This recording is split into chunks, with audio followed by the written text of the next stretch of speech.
Thank you very much. No worries. Sorry, does it look okay? Okay. Hi, good morning. I am excited to be at my very first Exploragens Colloquium. I'm coming to you guys from Kennesaw State University, where I work with Dr. Heather Abbott-Lyon. Some of you may already know her. And I'm currently finishing up my master's thesis there, where I am focused on the characterization and thermal studies of metal phosphites and their potential role in astrobiology. So if you're not already familiar with the origin of life and the phosphorus problem, we know that most of the biogenic elements were present, at least in part, in a volatile phase on the early Earth, except for phosphorus. It is believed that the conditions of the early Earth would have been too oxidizing due to the presence of water for phosphorus to exist in a volatile phase such as phosphine. Additionally, the majority of phosphorus found on planet Earth is found in the form of phosphate, which contains phosphorus in its most oxidized form. The issue with phosphates on planet Earth is that they are very unreactive with organics as well as insoluble in aqueous environments. So that leads us to the question of how did phosphorus become incorporated into so many biological molecules and processes? Our hypothesis is that metal phosphites could have contributed a source of reactive phosphorus that would have been necessary to facilitate the incorporation of phosphorus into these prebiotic molecules. There are many natural sources of phosphite that we have literature evidence for, one of which is meteoritic corrosion products. One of those meteoritic minerals is known as schreibersite, which has been shown to corrode in aqueous solution to various different phosphorus species, one of those being the reduced form of phosphite. Other natural sources of phosphite include geothermal pools, as well as the iron redox geochemistry that would have occurred in early Archean oceans, as well as lightning-induced reduction of phosphorus minerals. To further support the availability of phosphites, we also know that various bacteria are capable of using phosphite in metabolic processes. Also, metal phosphites are significantly more soluble in aqueous environments as compared to their phosphate counterparts. So, for example, calcium phosphite has a solubility constant on the order of 10 to the minus 8, whereas calcium phosphate, found as hydroxyapatite, has a solubility constant of 10 to the minus 58. So metal phosphites would have been significantly more available in neutral waters found on the early Earth. Since metal phosphites are not commercially available, we synthesize them ourselves following a very simple two-step reaction that is both steps performed in aqueous solution at room temperature. First, we react sodium hydroxide with phosphorus acid to create sodium phosphite, and then we react the sodium phosphite with a metal chloride to yield our target metal phosphite. These metal phosphites were also characterized and studied using X-ray diffraction, thermogravimetric analysis, infrared spectroscopy, as well as phosphorus NMR.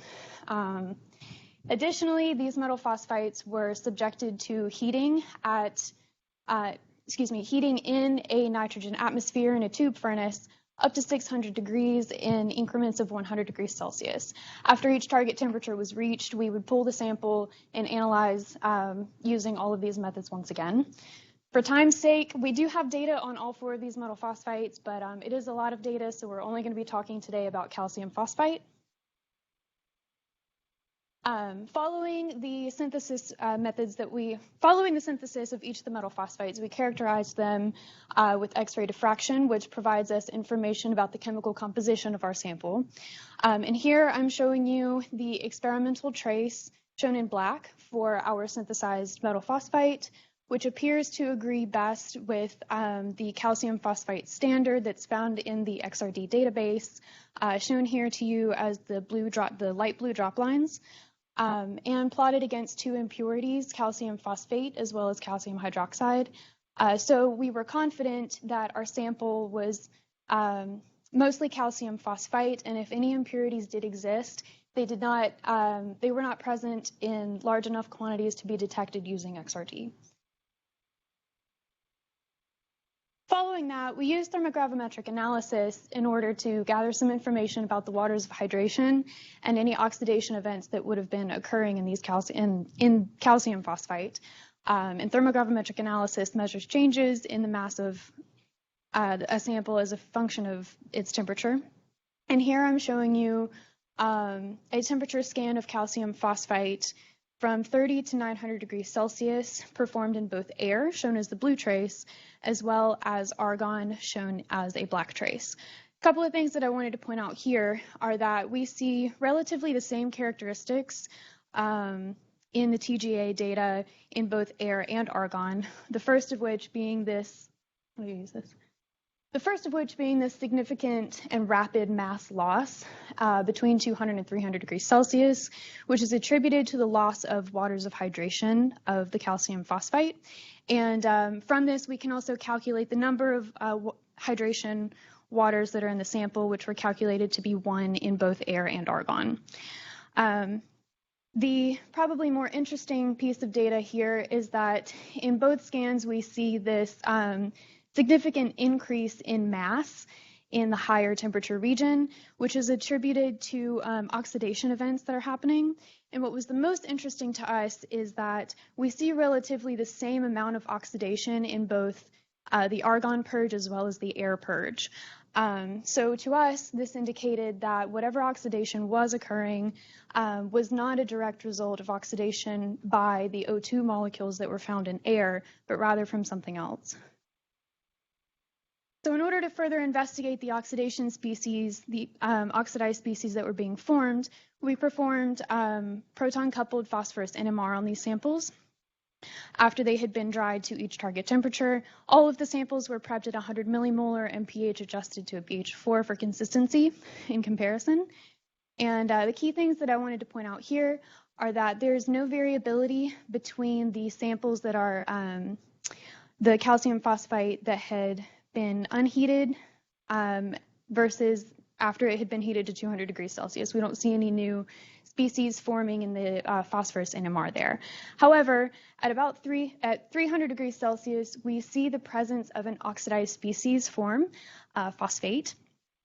And that peak at 0 ppm continues to increase in intensity as we get higher in temperature, which also indicates that not only do we have the presence of the oxidized species, but the sample continues to oxidize as we heat it. At higher temperatures, so 500 and 600 degrees Celsius, we see the appearance of phosphate dimers and trimers, so pyrophosphate and triphosphate, which indicates to us that the oxidized species was starting to polymerize.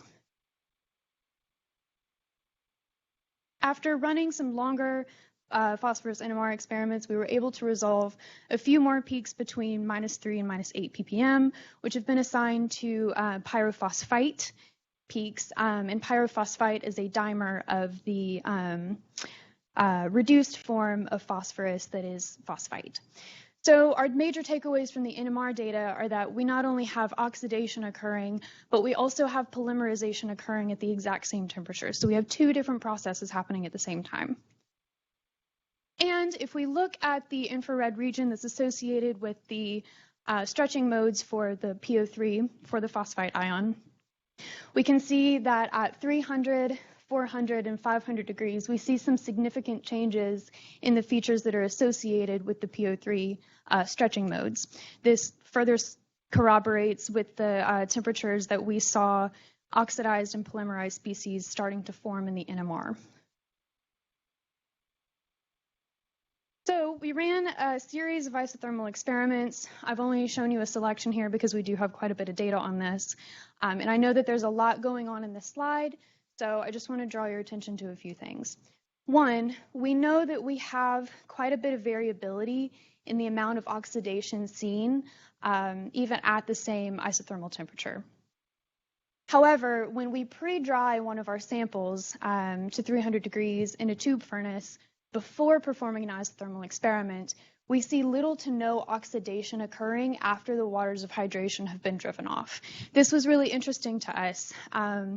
And it then suggested that it's actually interstitial waters that are found in the calcium phosphite sample that are causing the oxidation rather than the oxygen found in the air purge. Another thing that I wanted to point out is that at some temperatures we see these oscillatory patterns in the isotherm, which at first we were really taken aback by, but after thinking about it for a little while, we remembered that based on the NMR studies that we performed, we had two different processes that were occurring. Remember, we had the polymerization happening as well as the oxidation. And so this indicated to us that these two processes might be competing with each other, which would be forming this oscillatory pattern. Also, upon a literature review, we also learned that the oscillations in TGA data could also be indicative of diffusion-controlled kinetics.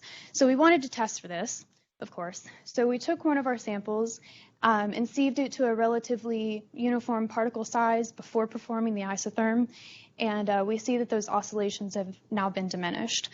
So a couple of conclusions that we can take away from this. We do believe that particle size has a significant role in the reactivity that we see because it may affect the amount of interstitial water that's present in the sample. And we also know that the interstitial water is causing the oxidation that we see in the isotherms of the sample, and that as the system is polymerized, it releases more water, which further oxidizes the sample. This can be further corroborated by what I think is probably the most interesting part of this data. If we look at the infrared region that's associated with the phosphorus hydrogen stretching mode of the molecule, we can see a couple of things that kind of align with what we're trying to say. So initially, we thought that the peak that shows up at 2436 wave numbers was the pH stretching mode of calcium phosphite. However, we now believe that that mode is associated with a pH bond where the hydrogen is actually interacting somehow with a neighboring oxygen atom that could be on either a full water molecule or on a hydroxyl. As we drive off the waters, we see this new feature grow in around 2500 wave numbers, which we believe to be the true pH stretch. And we believe that it's growing in at 300 degrees as the pH bond itself is strengthened as the waters go away from the sample and the oxygen is no longer pulling the electron density away from the hydrogen molecule, which allows this peak to be blue shifted.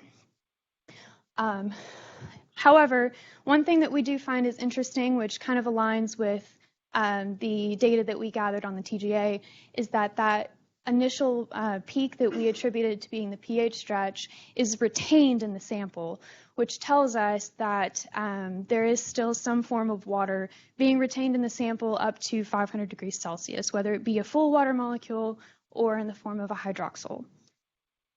So the conclusions that we can take away from these data are that we do in fact have simultaneous processes happening, one of which being the oxidation of phosphite, as well as the polymerization of both the reduced and the oxidized species. And we do think that we have diffusion-controlled kinetics that are playing a role at higher temperatures. This, combined with these two competing processes, make it really difficult for us to pull any thermodynamic information from these systems, though we have tried, as they don't appear to follow first-order kinetics. So it is difficult to gather that information. And these results on a broader scale suggest that calcium phosphites are unlikely to be preserved in the geological rock records in their reduced form. So you would instead see them in the form of phosphates. And with that, I would like to thank my PI, Dr. Heather Abbott-Lyon, as well as the undergraduates in the lab that have helped me collect some of this data. And we are in collaboration with Dr. Matthew Pasek, who is our phosphorus NMR expert at the University of South Florida. And with that, I'm happy to take any questions.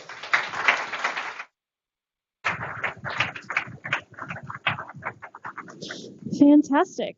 Questions for Kimberley?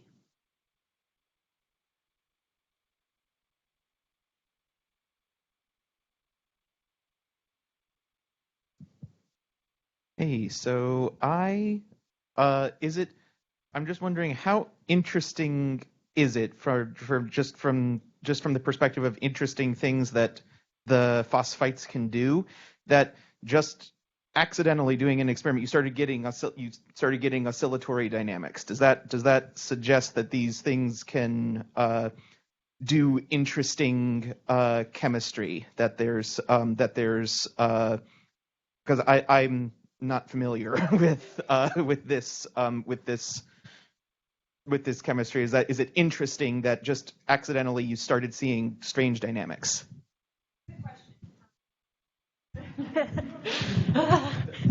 That's a good question, and I appreciate that question very much. So at first, initially, no, I didn't think it was interesting at all, until we started to realize that some of those temperatures where we were seeing those oscillations were also occurring at the same temperatures that we started seeing two processes occurring from the NMR. So the two different processes of oxidation and polymerization, we believe, are what's causing those oscillations in the TGA data that we saw. As far as the chemistry goes, we are still actually trying to think about and work out some of those mechanisms by which things are happening and things are forming.